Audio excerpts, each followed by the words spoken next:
Selamat pagi saudara dan sahabat dimanapun Anda berada. Senang berjumpa di dalam One Verse a Day. Kita mau merenungkan firman Tuhan. Sebelumnya marilah kita berdoa. Ya Allah, kami bersyukur untuk hari baru yang Tuhan beri, untuk kekuatan iman pengharapan di dalam kehidupan kami. Tuhan, kami mau belajar dan merenungkan firman-Mu. Biarlah Engkau hadir, melawat dan menerangi kami semua. Di dalam Kristus kami berdoa. Amin. Saudara, firman Tuhan hari ini dari Kisah Para Rasul 9 ayat 35. Semua penduduk Lida dan Saron melihat dia, lalu mereka berbalik kepada Tuhan. Saudara, ayat yang kita baca hari ini merupakan bagian dari kisah yang menceritakan mukjizat yang dilakukan Petrus. Petrus sedang melakukan perjalanan mengadakan kunjungan, salah satunya terhadap orang-orang kudus di Lida. Di situ didapatinya seorang bernama Eneas, seorang yang terbaring lumpuh selama 8 tahun, saudara. Ketika berjumpa dengan Eneas, Petrus berkata, "Eneas, Yesus Kristus sudah menyembuhkan engkau. Bangunlah dan bersihkanlah tempat tidurmu." Maka seketika itu juga bangunlah Eneas, dan semua penduduk Lida dan Saron melihat dia. Lalu mereka berbalik kepada Tuhan. Sahabat, Lida adalah sebuah kota yang terletak 52 km sebelah barat laut Yerusalem dan 16 km sebelah tenggara Yope. Kota Yope saat ini dikenal sebagai Java, letaknya di pinggir kota Tel Aviv, Israel. Lida adalah kota perdagangan penting yang secara bergantian dikuasai oleh berbagai kekuatan di dalam sejarahnya yang sangat panjang. Sejak sekitar tahun 145 sebelum Masehi, kota ini telah menjadi sebuah kota Yahudi. Adanya para pengikut Tuhan di kota tersebut menunjukkan bahwa jemaat sedang menyebar ke sebelah barat Yerusalem dan juga ke sebelah barat lautnya. Sedangkan kota Saron yang disebut dalam ayat bacaan kita tadi, ini merupakan wilayah subur yang membentang 75 km di sepanjang pesisir laut tengah antara Gunung Karmel sebelah utara dan Yope bagian selatan. Saudara, secara lokasi kota Lida dan Saron ini merupakan kota yang tidak hanya dihuni oleh orang-orang Yahudi saja. Banyak orang-orang yang belum mengenal Tuhan yang tinggal di sini, walaupun di sisi lain kekristenan juga mulai tersebar di daerah ini. Saudara, lewat peristiwa ini mau menunjukkan bahwa Injil harus diberitakan kepada orang-orang yang bukan Yahudi.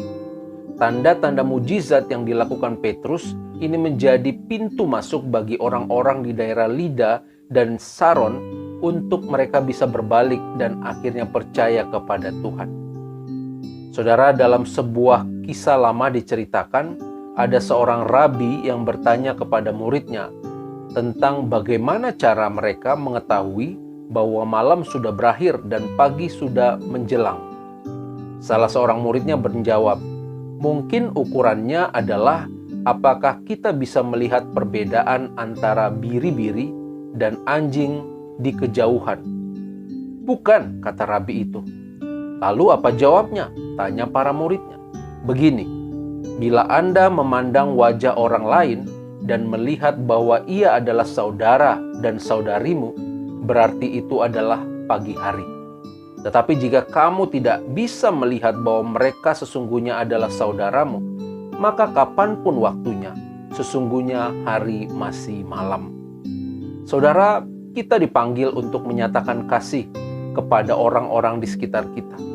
Apa yang dilakukan Petrus dalam bacaan kita hari ini sesungguhnya dalam rangka menuntun banyak orang untuk percaya dan berbalik kepada Kristus.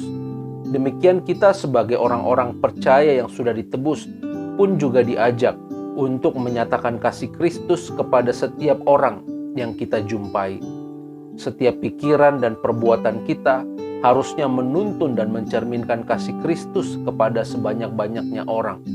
Dimanapun kita berada, dengan siapapun kita tinggal, bagaimanapun keberadaan kita saat ini, itu merupakan saat yang tepat, saat yang baik, sebuah kesempatan yang sangat pas untuk kita menyatakan kasih Kristus.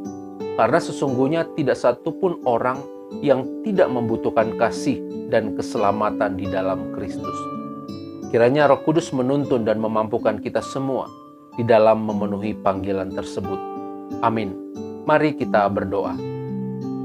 Ya Allah, kami sungguh bersyukur untuk firman Tuhan yang boleh kami dengar dan kami renungkan. Kami diingatkan hari ini bahwa Kristus, Injil-Mu, kebaikan-Mu, kasih dan keselamatan itu sesungguhnya adalah untuk semua orang. Biarlah Bapa, sama seperti Petrus juga yang boleh dipanggil untuk menyatakan Kristus bagi sebanyak-banyaknya orang, kami pun sebagai orang percaya juga menyatakan kasih dan keselamatan-Mu ke tengah-tengah dunia ini. Lewat hidup kami, pikiran, perbuatan kami, perkataan kami, itu boleh mencerminkan kasih Kristus. Sehingga itu juga boleh menuntun semakin banyak orang mengalami Kristus. Mereka berbalik dan percaya kepadamu. Terima kasih Bapa, mampukan kami di dalam memenuhi panggilan-Mu ini. Di dalam Kristus kami berdoa.